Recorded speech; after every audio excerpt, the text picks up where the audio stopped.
Hello बच्चों, welcome back to my channel. कैसे हैं आप सब लोग।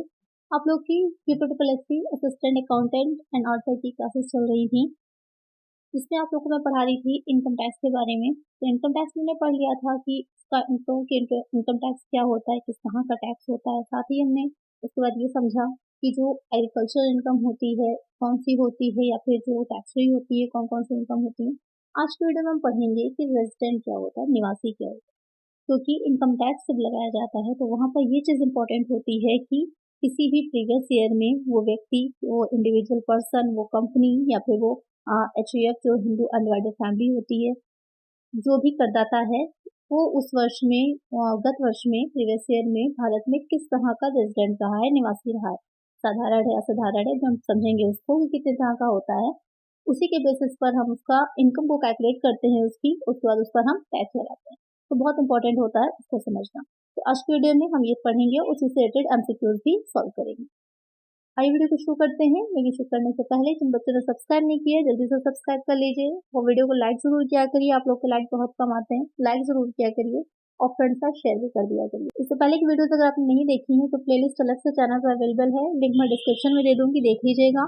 साथ ही इसके प्रैक्टिस सेट भी अब आप लोग के स्टार्ट कर रहे हैं। बीच में आपके 2-3 प्रैक्टिस सेट मैंने सॉल्व करवाए थे, उसके बाद से गैप हो गया था, तो फिर से उसको रिस्टार्ट कर देते हैं। शुरू करते हैं।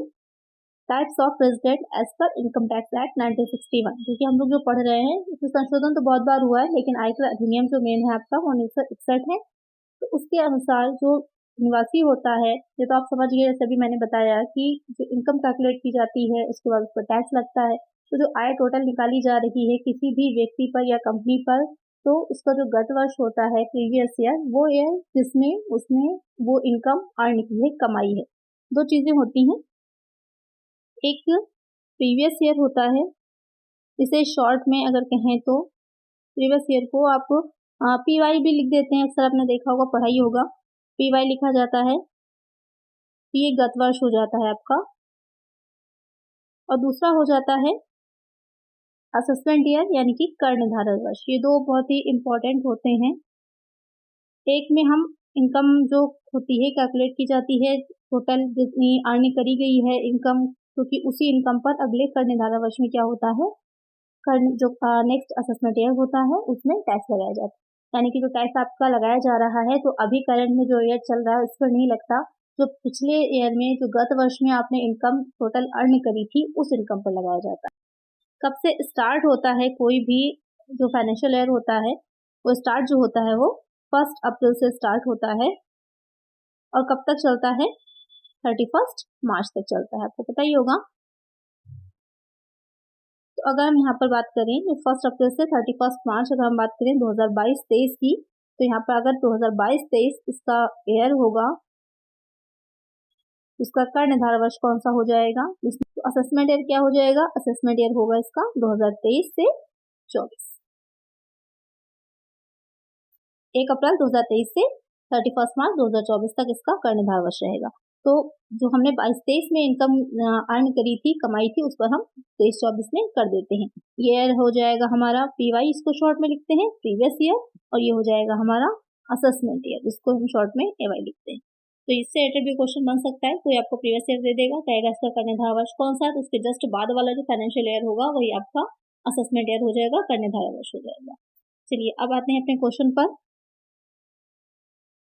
ये निवासी कितने तरह का होता है, तो अगर हम भारत में बात करें तो भारत में निवासी 3 तरह का होते हैं। आपने अलग अलग बुक्स में देखा होगा, तो कहीं कहीं पर इसको 2 तरह से भी डिवाइड किया जाता है। रेजिडेंशियल स्टेटस जो होता है कि कितने तरह का होगा, तो इस तरह से डिवाइड किया जाता है कि इसको 2 पार्ट में ले लिया जाएगा। एक आपका रेजिडेंट हो जाता है, रेजिडेंट यानी कि निवासी हो जाएगा सिर्फ यहाँ पर, और दूसरा जो होगा वो हो जाता है नॉन रेजिडेंट, यानी कि अनिवासी। तो कहीं कहीं पर इस तरह से भी अलग अलग भी बताया गया है, कहीं कहीं पर आपको 3 पार्ट में डायरेक्ट बता देगा। तो मेनली जो निकल के आते हैं इसमें से भी, तो आपके मेन 3 ही निकल करके आएंगे।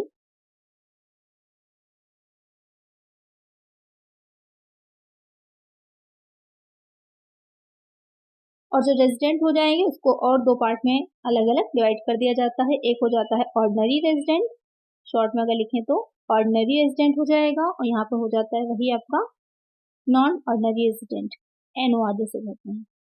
इस तरह से भी कहीं कहीं पर डिवाइड होता है, कहीं कहीं पर आपको अगर आप देखेंगे पूरा तो एग्जैक्टली निकल के आपके ये 3 ही आ जाते हैं। पहला हो जाता है रेजिडेंट एंड ऑर्डिनरी रेजिडेंट, जिसे ROR शॉर्ट में बोला जाता है, निवासी और साधारण निवासी। और फिर आ जाता है नॉट ऑर्डिनरी रेजिडेंट, NOR जिसे बोला जाता है असाधारण निवासी। उसके बाद तीसरा आ जाएगा आपका नॉन रेजिडेंट यानी कि अनिवासी। तो ये 3 तरह के हो जाते हैं भारत में। तो अब ये क्या होता है या किस बेस पर डिसाइड किया जाता है कि कोई भी व्यक्ति, इंडिविजुअल पर्सन या फिर हिंदू फैमिली या कंपनी किसी गत वर्ष में निवासी है या नहीं है, या फिर अनिवासी या फिर असाधारण निवासी है। तो आइए देखते हैं इसको हम।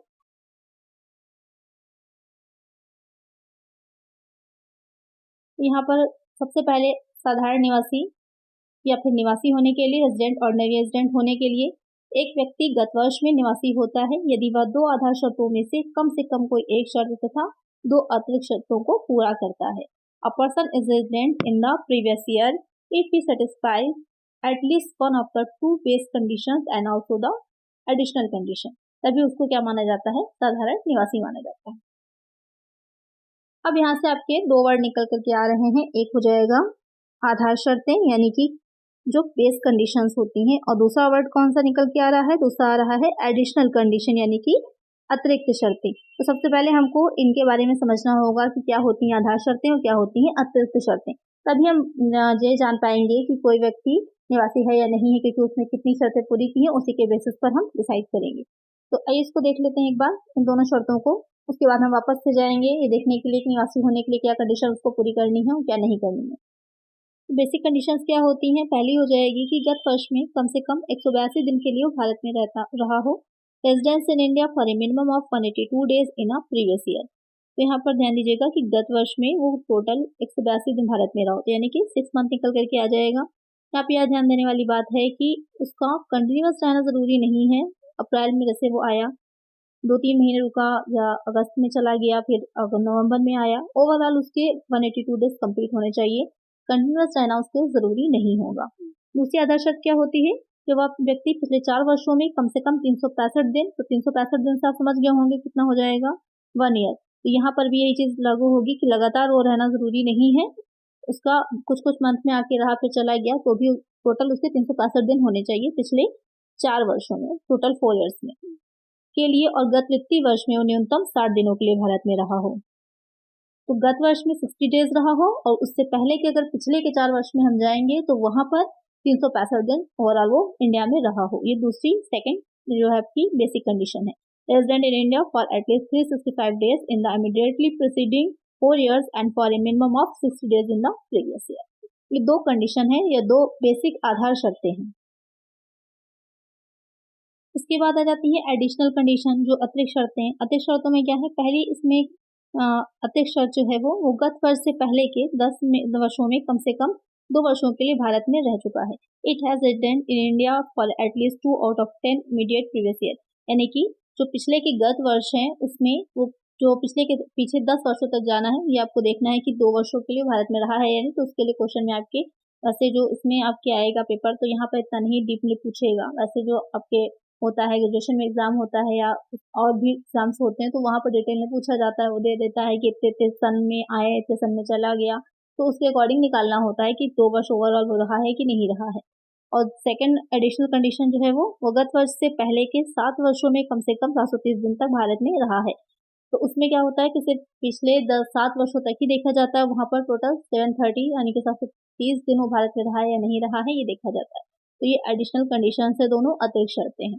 आपके समझ में आ गया होगा आधार शर्तें अतिरिक्त शर्तों के बारे में। तो अब हम देखते हैं कि इसमें जो अभी हम पढ़ रहे थे कि निवासी होने के लिए, अनिवासी होने के लिए किस शर्तों को पूरा करना और कितनी शर्तें पूरी करनी जरूरी होता है। इसके लिए हम वापस चलते हैं। साधारण निवासी में हम देख रहे थे, तो साधारण निवासी में क्या कहा गया था कि 2 आधार शर्तों में से कम एक शर्त हमने पढ़ी। 2 आधार शर्तें थी, एक 182 डेज की या फिर जो 60 डेज था उससे रिलेटेड थी, उसमें से कोई एक शर्त पूरी होनी चाहिए, और दोनों ही जो अतिरिक्त शर्तें थी दोनों ही अतिरिक्त शर्तें पूरी होनी चाहिए, तभी माना जाएगा कि वो साधारण निवासी है या फिर निवासी है। दूसरा पॉइंट आ जाता है असाधारण निवासी का, नॉन ऑर्डिनरी रेजिडेंट का। तो असाधारण निवासी के लिए क्या होता है कि एक व्यक्ति गत वर्ष में असाधारण निवासी तभी माना जाता है यदि वो आधार शर्तों में से कम कोई एक शर्त पूरी करता हो तथा दोनों अधिक शर्तों को पूरी नहीं करता। यानी कि यहाँ पर सिर्फ उसे क्या देखना है कि जो जो बेसिक कंडीशंस थी उसमें से कोई एक कंडीशन क्या होनी चाहिए, पूरी होनी चाहिए, लेकिन कोई भी अतिरिक्त शर्त जो दोनों अतिरिक्त शर्तें दे रखी थी वो पूरी नहीं करेगा, तब उसे असाधारण निवासी माना जाएगा। A person is non ordinary resident in the previous year if he satisfies at least one of the two base condition or but the doesn't satisfy any additional condition, यानी कि कोई भी एडिशनल कंडीशन को fulfil नहीं कर रहा है, सिर्फ जो बेसिक कंडीशन है उसमें से कोई एक कंडीशन को पूरा कर रहा है, तो माना जाएगा असाधारण निवासी, नॉन ऑर्डिनरी रेजिडेंट। इसके बाद आ जाता है अनिवासी नॉन रेजिडेंट। तो नॉन रेजिडेंट होने के लिए कि एक व्यक्ति भारत में अनिवासी होता है यदि वह दोनों आधार शर्तों में से कोई भी शर्त पूरी नहीं करता। तो यहाँ पर ये किसी भी बेसिक कंडीशन को ही पूरा नहीं कर रहे हैं, दोनों शर्तों में से कोई भी शर्त पूरी नहीं कर रहे हैं, तो ये क्या माने जाएंगे, ये माने जाएंगे कि ये अनिवासी है, नॉन रेजिडेंट है। तो आपकी क्लियर हो गया होगा कि 3 तरह के होते हैं, जो साधारण निवासी या फिर निवासी होगा तो वो दोनों आधार शर्तों में से कोई एक शर्त पूरी करेगा और दोनों ही अतिरिक्त शर्तों को पूरा करेगा। जो असाधारण निवासी होगा वो दोनों आधार शर्तें जो है उसमें से कोई एक शर्त और कोई भी जो अतिरिक्त शर्त उसको पूरी नहीं करेगा, और जो अनिवासी होगा वो कोई भी आधार शर्त को ही पूरा नहीं करेगा। तो यहाँ पर 3 तरह से इसको डिवाइड किया जाता है और उनकी कंडीशंस रहती हैं। आपको आधार शर्तें भी समझ में आ गई और अतिरिक्त शर्तें भी, उनको अच्छे से याद कर लीजिएगा, उससे आपके डायरेक्ट क्वेश्चन बनेगा। आइए चलते हैं एमसीक्यूज को, उन्हें सॉल्व करते हैं जिससे कि देखें हमें कितना इसमें आगे समझ में आ गया है। अब जो क्वेश्चंस आपके रहेंगे वो मोस्टली रहेंगे जो हमारी रेजिडेंशियल स्टेटस होता है, क्योंकि जो इनकम टैक्स निकाला जाता है सबसे पहले तो उसके लिए इनकम कैलकुलेट की जाती है। तो इनकम कैलकुलेट करने के लिए हमें ये देखना होता है कि जो व्यक्ति है, जो इंडिविजुअल है या कंपनी है या कोई भी, उसकी निवासी स्थिति क्या है, रेजिडेंशियल स्टेटस क्या है इंडिया में, उसी के अकॉर्डिंग निकाला जाता है। तो सबसे पहला क्वेश्चन इसमें लेते हैं, असाधारण निवासी कौन हो सकता है। जैसे कि आपको पता ही है, इससे पहले की कई बार वीडियोस में मैं शामिल कर चुकी हूँ, कितने तरह के होते हैं, 3 तरह के होते हैं रेजिडेंट जो होते हैं। एक हो जाते हैं ऑर्डिनरी, फिर नॉट ऑर्डिनरी, फिर नॉन रेजिडेंट, 3 तरह के हो जाते हैं। यहाँ पर जो क्वेश्चन आपसे पूछ रहा है कि असाधारण जो होंगे निवासी होता है वो कौन हो सकता है, who may be non-ordinary resident from the following। यहाँ पर नॉट ऑर्डिनरी रेजिडेंट यानी कि असाधारण निवासी कौन व्यक्ति हो सकते हैं। Partnership form, company, association of person, Hindu undivided family, तो कौन हो सकता है। हिंदू अविभाजित परिवार जो होगा यानी कि हिंदू अनडिवाइडेड फैमिली जो होती है वो असाधारण निवासी हो सकती है, बाकी ये तीनों नहीं हो सकते। एक आंसर हो जाएगा ऑप्शन बी। नेक्स्ट क्वेश्चन है, एक सरकारी कर्मचारी को जो भारत का नागरिक है विदेश में सेवा करते समय भारत सरकार द्वारा दिया गया वेतन, salary payable by the government of India to an Indian citizen for services outside India, is taxable in India, is not taxable in India, is includable in the total income for that purpose only, none of these। तो यहाँ पर question क्या कह रहा है कि एक व्यक्ति है, गवर्नमेंट एम्प्लॉय है, जैसे आईएफएस के थ्रू जो लगते हैं या जिसकी जो भी आईएफएस के थ्रू गवर्नमेंट जॉब लगती है, इंडिया के बाहर वो जॉब कर रहे होते हैं, तो हैं तो वो इंडियन एम्प्लॉय ही, गवर्नमेंट के ही एम्प्लॉय हैं, लेकिन वो इंडिया के बाहर काम कर रहे होते हैं। तो वहाँ पर जब वो फॉरेन कंट्रीज में अपनी सर्विसेज प्रोवाइड करा रहे हैं इंडियन गवर्नमेंट के लिए ही, भारत सरकार के लिए ही, तो वहाँ पर जो उनको वेतन दिया जाता है वो वेतन कैसा होता है, क्या योग होगा, नहीं होगा, कर की दर निर्धारित करने के लिए कुलाई में शामिल किया जाता है या फिर उसमें से कुछ भी नहीं, क्या होता है, वो भारत में, इंडिया में टैक्सेबल होता है। तो करेक्ट आंसर हो जाएगा ऑप्शन ए। नेक्स्ट क्वेश्चन है, निवास स्थान के आधार पर करदाताओं को किन भागों में बांटा गया है। What are the causes of an SST on the basis of their residence। तो मैंने बताया था 3 तरह के होते हैं, कौन कौन से होते हैं, resident, not ordinary resident and non resident. Correct answer हो जाएगा ऑप्शन सी। नेक्स्ट क्वेश्चन लेते हैं, भारत में उपार्जित आय कर योग्य होती है। Income according in India is assessable for all एसएसटीज, resident in India, not ordinary resident in India, non resident in India. Question में कह रहा है कि भारत में जो उपार्जित आय होती है वो कर योग्य होगी, किसके लिए कर योग्य होती है, तो भारत में इनकम में हो रही है, इंडिया में हो रही है, तो सभी करदाताओं के लिए टैक्सेबल होगी, ऑल एसएसटी। करेक्ट आंसर हो जाएगा ऑप्शन ए। नेक्स्ट क्वेश्चन है, निवास स्थान के आधार पर करदाताओं को कितने श्रेणियों में विभाजित किया गया है? On the basis of residence the assessees are divided into how many categories? तो आपको पता ही है कितनी कैटेगरी में बांटा गया है, 3 में बांटा गया है। तो इसका आंसर हो जाएगा ऑप्शन बी। कौन से 3 है? यही 3 कैटेगरीज हैं। चलिए नेक्स्ट क्वेश्चन लेते हैं। पाकिस्तान में कृषि से आय कर योग्य है। Agriculture income in Pakistan is accessible for resident, not ordinary resident, not resident या फिर नॉन टैक्सेबल, नॉट टैक्सेबल। तो यहाँ पर जो क्वेश्चन है पूछ रहा है कि अगर पाकिस्तान में एग्रीकल्चर इनकम हो रही है तो टैक्सेबल है। किसके लिए टैक्सेबल है? तो वो सिर्फ निवासी के लिए, रेजिडेंट के लिए टैक्सेबल होगी। रेजिडेंट जो होता है उसको सभी तरह की इनकम पर टैक्स देना पड़ता है। कैसे निकाला जाता है? तो इनकी बेसिक कंडीशंस होती हैं, एडिशनल कंडीशंस होती हैं। जो मैंने क्लासेस की वीडियोस अपलोड करी थी तो वहाँ पर मैंने इसको समझाया था। आप लोगों ने क्लासेस की सारी वीडियोस देखी हैं तो वहाँ पर आपने पढ़ा होगा। तो यहाँ पर क्या आंसर हो जाएगा? Option A. चलिए नेक्स्ट क्वेश्चन लेते हैं। एक भारतीय नागरिक जो गत वर्ष से रोजगार हेतु विदेश जाता है, निवासी के लिए भारत में कम से कम ठहरना होगा यदि उसकी कुल आय विदेशी स्रोतों से आय को छोड़कर गत वर्ष के दौरान 15 लाख रुपए तक हो। A citizen of India who goes abroad for the purpose of employment, he must stay in India to become a resident for at least, if his total income other than income from foreign sources up to rupees 50 lakh during the previous year, 182 days, 90 days, 60 days, 180 days। तो यहाँ पर question में कह रहा है कि कोई व्यक्ति है जो भारत का नागरिक है, इंडिया का सिटीजन है, किसी प्रीवियस ईयर में रोजगार करने के लिए, एम्प्लॉयमेंट के उससे पर्पज से फॉरेन कंट्री में किसी जा रहा है तो उसे कितने दिन इंडिया में ठहरना होगा अगर उसे उसकी टोटल इनकम गत वर्ष में 15 लाख है। निवासी कहलाने के लिए, रेजिडेंट कहलाने के लिए कितने दिन ठहरना होगा? तो आपको पता ही है जो पहली कंडीशन है कितने की है? 182 डेज की है। तो एक आंसर हो जाएगा ऑप्शन ए।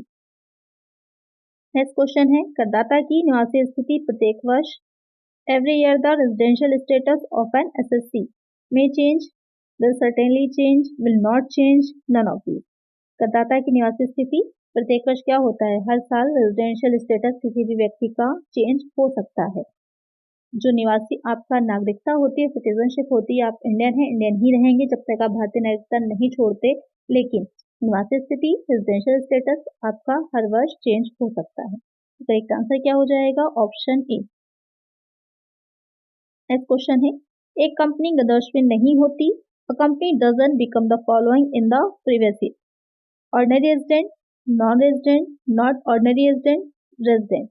तो अगर हम बात कंपनी की करें तो कंपनी किसी प्रीवियस ईयर में क्या नहीं हो सकती? तो वो असाधारण निवासी नहीं हो सकती। ऐसे एक क्वेश्चन अभी लिया था, कौन था वहां पर? असाधारण निवासी कौन हो सकता था? हिंदू अनडिवाइडेड फैमिली, HUF हो सकती थी। यहाँ पर कौन नहीं होगा? एक कंपनी असाधारण निवासी नहीं होती। तो एक आंसर होगा ऑप्शन सी। नेक्स्ट क्वेश्चन है, विदेश व्यापार से आय जो भारत से नियंत्रित नहीं है कर योग्य है। Income from A business in foreign country not controlled from India is taxable in case of ordinary resident, not ordinary resident, non resident, all of these. Question में कह रहा है कि किसी फॉरेन कंट्री में बिजनेस से इनकम हो रही है लेकिन वो बिजनेस जो है भारत से कंट्रोल्ड नहीं है, तो ऐसे बिजनेस से जो इनकम होगी किसके लिए टैक्सेबल होती है, कर योग्य होती है? तो किसके लिए कर योग्य होती है? सिर्फ वो एक ऑर्डिनरी रेजिडेंट के लिए कर योग्य होती है। अगर वो भारत से, इंडिया से कंट्रोल्ड होता तो बाकियों के लिए भी टैक्सेबल होती इनकम, लेकिन वो इंडिया से कंट्रोल्ड नहीं है, इसलिए वो सिर्फ और सिर्फ जो ऑर्डिनरी रेजिडेंट होगा उसके लिए ही टैक्सेबल होगी। जो ऑर्डिनरी रेजिडेंट होता है, साधारण निवासी होता है, उसको सभी तरह की इनकम पर टैक्स देना होता है, चाहे वो इंडिया से रिलेटेड हो, इंडिया से रिलेटेड ना हो, बशर्ते एक कंडीशन ये रहेगी कि वो इनकम एक्चुअल में टैक्सेबल हो।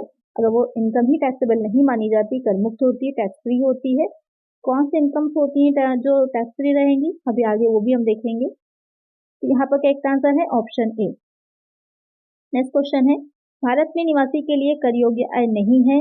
Income not taxable in case of resident in India, income received in India, income acquired in India, foreign income, past untaxed foreign income brought into India during the previous year.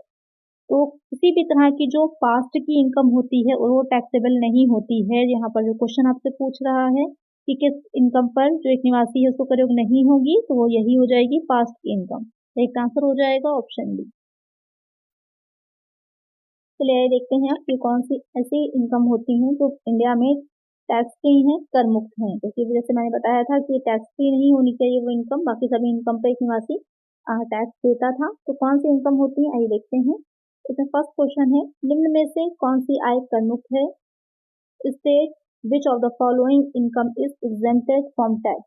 Agriculture income in Kolkata, interest on government securities, income from salary, capital gain. तो यहाँ पर question में जो पूछ रहा है कि ऐसी कौन सी इनकम है जो भारत में कर मुक्त है, कौन सी इनकम हो जाएगी? तो कृषि आय जो होती है वो क्या होती है? टैक्स फ्री होती है। तो करेक्ट आंसर हो जाएगा ऑप्शन ए। चलिए नेक्स्ट क्वेश्चन लेते हैं। कृषि आय है, agriculture income is taxable, exempted, partly exempted, none of this. कृषि आय क्या है? एग्रीकल्चर इनकम क्या हो जाएगी? एग्जेम्प्टेड होती है, कर मुक्त होती है। नेक्स्ट क्वेश्चन, एक नया उपक्रम विशेष आर्थिक क्षेत्र में गत वर्ष 2015-16 में स्थापित किया गया, उसे धारा 10AA के अंतर्गत कटौती मिलेगी। A new undertaking is established in special economic zone, इसको शॉर्ट में सेज भी बोला जाता है, SEZ। During the previous year 2015-16 deduction under section 10AA shall be allowed for 5 assessment year, 8 assessment year, 10 assessment year, 15 assessment year। यहाँ पर question कह रहा है कि जो सेज में कोई भी एंटरप्राइजेस अगर स्टैब्लिश किया जाता है तो उसे जो 10AA के अंतर्गत कटौती मिलती है कितने वर्षों तक के लिए दी जाती है? वो दी जाती है 15 ईयर्स के लिए। करेक्ट आंसर हो जाएगा ऑप्शन डी। नेक्स्ट क्वेश्चन है, करमुक्त आयों का उल्लेख आयकर अधिनियम की किस धारा में किया गया है? बहुत ही इंपॉर्टेंट क्वेश्चन है ये। In this section of the Income Tax Act, exempted income have been mentioned section 10, section 80C, section 13, section 2। किस सेक्शन में मेंशन की गई हैं? जो कर मुक्त आय होती है वो सेक्शन 10 में की गई है। करेक्ट आंसर हो जाएगा ऑप्शन ए। नेक्स्ट क्वेश्चन लेते हैं। संसद सदस्य को प्राप्त होने वाला दैनिक भत्ता होता है, the daily allowance received by a member of parliament is exempt, taxable, to be included in total income for tax purpose, none of this. Question में कह रहा है कि जो पार्लियामेंट में मेंबर होते हैं उनको जो भी दैनिक भत्ता दिया जाता है, डेली अलाउंस दिया जाता है, वो क्या रहता है? तो जो उनको डेली अलाउंस होता है वो एग्जेम्प्ट होता है, कर मुक्त होता है। तो यहाँ पर आपका करेक्ट आंसर हो जाएगा ऑप्शन ए। बहुत बेनिफिट्स होते हैं पार्लियामेंट में मेंबर होने के। एक बेनिफिट ये भी है कि उनको जो दैनिक भत्ता मिलता है वो एग्जेम्प्ट होता है। नेक्स्ट क्वेश्चन है, निम्नलिखित में से कर मुक्त आय है? Tax free income from the following is agriculture income, foreign allowance, dividend from Indian company, all of this. कौन सी आय कर मुक्त है? इसमें से आपसे क्वेश्चन ये पूछ रहा है। आपको पता है एग्रीकल्चर इनकम कर मुक्त होती है, और कौन सी इनकम कर मुक्त होती है? जो विदेशी भत्ते, फॉरेन अलाउंस होते हैं, या फिर डिविडेंड फ्रॉम इंडियन कंपनी। कौन सी इनकम होगी? ये तीनों ही इनकम क्या होती हैं? यहाँ पर ऑल ऑफ दीज होगा, यानी कि ये सभी होगा। मिसप्रिंट हो गया है, यहाँ पर ऑल ऑफ दीज कर लीजिएगा, ये सभी, क्योंकि ये तीनों ही इनकम क्या होती हैं? कर मुक्त होती हैं। करेक्ट आंसर हो जाएगा ऑप्शन डी। नेक्स्ट क्वेश्चन है, डाकखाने के व्यक्तिगत बचत खाते पर अधिकतम ब्याज कर मुक्त है। Maximum limit of interest exemption on individual account in post office saving account is 2500, 3500, 4500, whole amount. Question में कह रहा है कि जो आप लोग का जो पोस्ट ऑफिस होता है वहां पर अगर पर्सनल सेविंग अकाउंट रखा गया है तो उससे जो कितना ब्याज होगा वो कर मुक्त होता है। मैक्सिमम लिमिट कितनी होती है उसकी? तो यहाँ पर उसकी मैक्सिमम लिमिट हो जाती है 3500। एक आंसर हो जाएगा ऑप्शन डी, 3500 तक क्या होता है? ब्याज कर मुक्त होता है, मैक्सिमम लिमिट है उसकी। नेक्स्ट क्वेश्चन है, सरदार की फर्म से कर मुक्त है। बहुत ही इंपॉर्टेंट क्वेश्चन है, बच्चे इसमें बहुत कंफ्यूज होते हैं।